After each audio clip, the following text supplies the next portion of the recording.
We are rolling and we're back. We're back here, somewhere different this time. Up to now, we've been in the changing room and you've seen the changing facilities here at the club, but today is somewhere new and somewhere fantastic, and there is nothing anywhere like it. And I'm proud to say today I've got somebody with me who I like to think knows a lot about the equipment and a lot about with what to do here in the gym. So today I have the pleasure of introducing Tim Gallimore.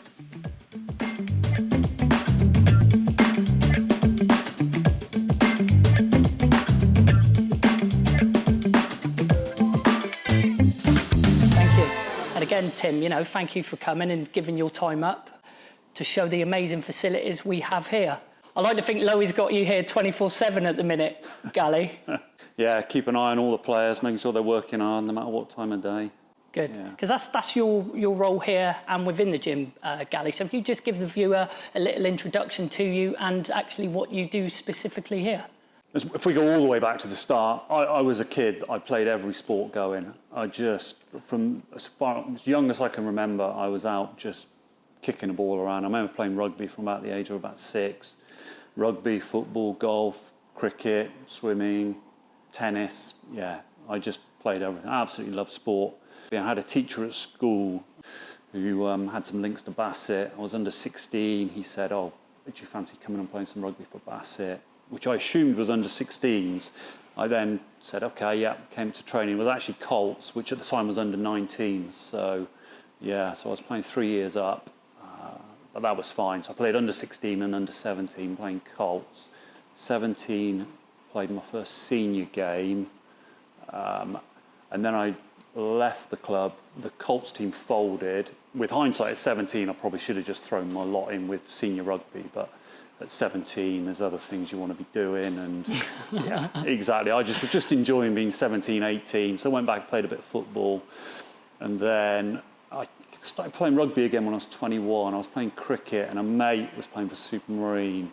So I went over to Supermarine. It was good social rugby. A lot of lads, all early 20s, win or lose, hit the booze, tours. It was just, yeah, really enjoyed it. Early 20s. Played some rugby and then went out partying, so it was good. And then I was about 27, I was just getting an itch, I wanted to test myself a bit more. Came across the Bassett, and yeah, funny enough, I remember I was a bit nervous actually, because I didn't really know anyone at Bassett, but the assistant coach at Colts was Dave Floyd, of course. He just touches everything in this club, doesn't he? So, and he was first team captain. I wouldn't have seen him for 10 years. And I've gone in the changing room for the first training session. He's just recognised me, strolled across, tapped me on the shoulder, started chatting. And it was it was good to be back. And I've never left from then. So played hundreds of games for the first team, captained the first team. Wow. And then probably about 3 years ago, injury just ended my career. In the end, I was having problems with my back. It needed back surgery, and I had the surgery, but it hasn't completely fixed it. So it was, what am I going to do next? I sort of sat down with Loey, and he said, what do you want to do? Do you want to do some coaching, or do you want to sort of head up the S&C? Because he knew I would sort of been taking quite a leading role in doing a lot of work with the gym. I was managing the gyms we had at the time. And I said, yeah, I fancy that. Fantastic. And I think, as the viewer will see later, this gym is like something nowhere else. So just give a little background on Stoneover Lane. What kind of gym facilities did you have there? Yeah, so there was a room at the back of the club, a very small room.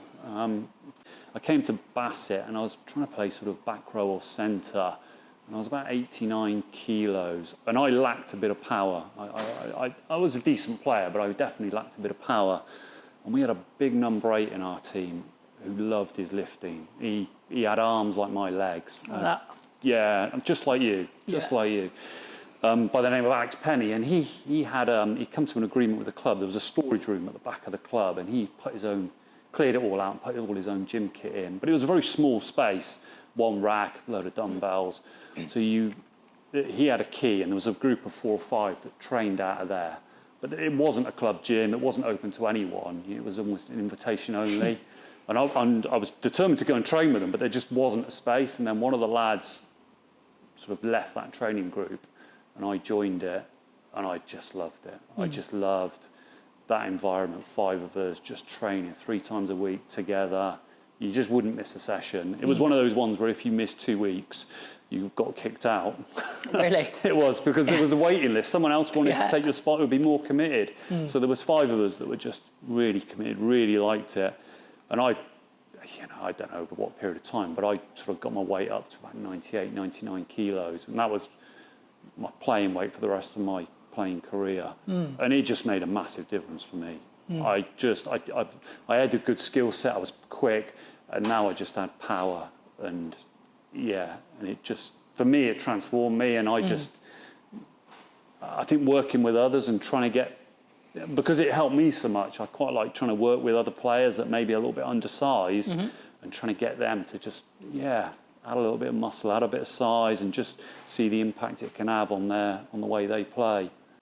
Because I was one of the ones here, I was always here training out the old gyms. If there was young lads coming through that wanted to get in the gym, it was, oh, look, Tim, do you mind coming and working with this one? And I'm in at these times, I'm always in. Send them in with me and they can be my training partner. And just see some of those lads come through, Nice. 15, 16, and now first team superstars and everything else. It's just fantastic to watch their journey. Fantastic.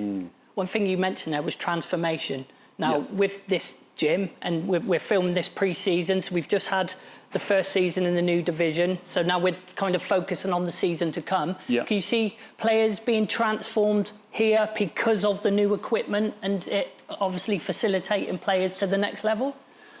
Yeah, I mean, that was the big takeaway going into that league, was the physicality and the size.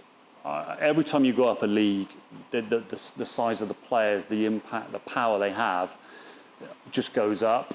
But it's not just them, it's what comes off the bench. You've then got another 3 players coming off the bench that are just as big and just as fresh. And we were saying, chatting to the guys, one of the biggest differences was just that physicality. Yeah. And being able to match it for 80 minutes as those reinforcements come off the bench. So we had to sit down with pretty much most of the players. We had one-on-ones with almost all the players at the end of the season and said, look, what have we got now? We've got 4 months till we go through this again. What are your learnings? Where do you see yourself? Where do you want to be next year? And almost to a man, they said, I want to put on a bit of size. I want to meet fire with fire.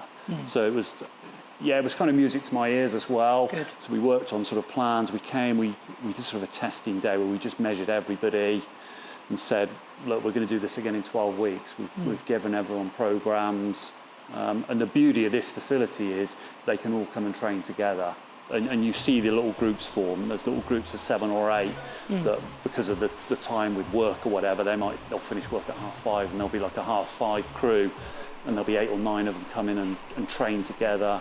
And I think that's important, because when you're training with other people, you don't want to let your training partners down. You don't want to be the one that doesn't turn up. When you're training on your own, it's very easy to say, I feel a bit tired today. A long day at work, I think I'll just go home. But when you've got training partners, it's that extra motivation. Yeah. I'm looking forward. I think that end of July is that sort of 12-week cycle where we'll test again, and we'll see. We'll see who's been putting the work in, and there's going to be some that haven't, but that's the nature of the beast. Yeah, good. And again, with the facilities here, it looks to me like a novice, as you can tell, somebody who doesn't hit the gym that hard, but there seems like a lot of things you can use here to measure players in various ways. So what kind of things have you been measuring the players with? We'll do there's some peak power testing with the watt bike, 6 seconds, so we really see sort of the wattage they can generate. And I'm sure if you look across, you can see the sprint track. We've got electronic timing gates, so we do 2. We do a sort of a 10-metre one, and then we go outside and we do like a flying 40, so we get some speed times, and we also throw them on the scales and weigh them. Because in fairness, some of them we just want them to throw on a bit more weight and muscle, and we may time them, and we may find in 12 weeks they're not any quicker, but if they're 4 kilos heavier, that's a lot more force running into people. Can you personally see different outcomes on the pitch based on what facilities are in here? Yeah, yes, definitely. Like we said, going into that league last year, it was a physical challenge. Some big, powerful guys. I mean, don't get me wrong, you've got to be able to play rugby. We can't just, you can be big and strong and fast, but if you can't catch a rugby ball or see where the gaps are or understand how to play, you're no good. These are rugby players, but a lot of them are rugby players that have come through the age groups, and now it's just tweaking, it's talking, it's working out where they want to go. Because there is a commitment. There's a commitment. It's not just coming in here 3-4 times a week and doing the lifting. To be honest, a lot of the bigger commitment is on the nutrition side and prepping your meals and doing all that stuff. And for some people, it's not for them, but it's good for us to know that as well, because they'll find a level. It may not be first team rugby. They may be superb second team players. Okay. In an ideal world, then, how many nights a week would you want to see a player in here? So our most committed ones, we've got coming in 5 days a week. They do 3 lifting sessions, and then they do 2 speed sessions. So, but we sit down with the players. That's the honesty thing with the players. We say to them, look, don't tell me you can do 5 days if you know you can only do 2. Yeah. Tell me you can only do 2, and we'll build a program that optimises those 2 days. Wow. Because if you tell me you're going to come in 5 days, and you only come in 2, and we build a 5-day program, then you may not be doing the 2 days that you're going to get the best bang for your buck. So, yeah, we ask for a bit of honesty from the players, and I know I'm old, but I am. I can remember my youth as well, and everything else you want to be doing when you're 19, 20. Yeah. So. Thank you very much for your time, Gally. Although I think the sprint track has been set up. Yeah, we'll see how close you get to the gym record. And just for the record, I was the infants 10-metre champion with an egg and a spoon. Wow. So I'm looking forward to testing this equipment now. Apologies if that slows you down, not having an egg and a spoon. But I was hoping it would speed me up. Do, yeah. Yeah, how about a barbell and a medicine ball? Will that help? I'll tell you what, just as well I bought my own egg and spoon. They look quite heavy. Put on that line and just fly through and let's break the gym record. Tell me when to go. Whenever you want.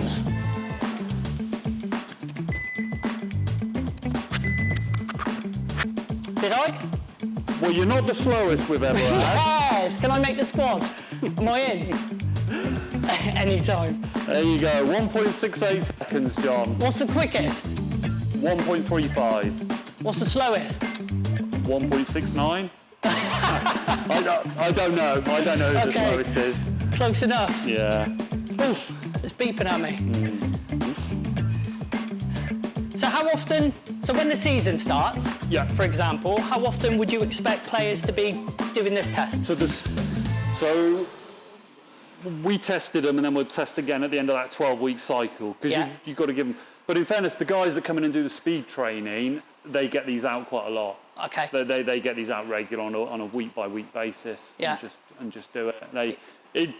They love it. The players absolutely love these gates. They're players because they're competitive. Yeah. They love to compete. They don't want to, if someone does a quicker time, they want to go and do it again. And I remember the first time we got these out, we couldn't put them away. We couldn't get the players off them. Really? I absolutely love it. Fantastic. Yeah. Like kids with new toys. It is. Good. Yeah. So we talk a lot about the seniors and obviously the season they've just had. How do you feel this equipment will benefit and help develop the younger players?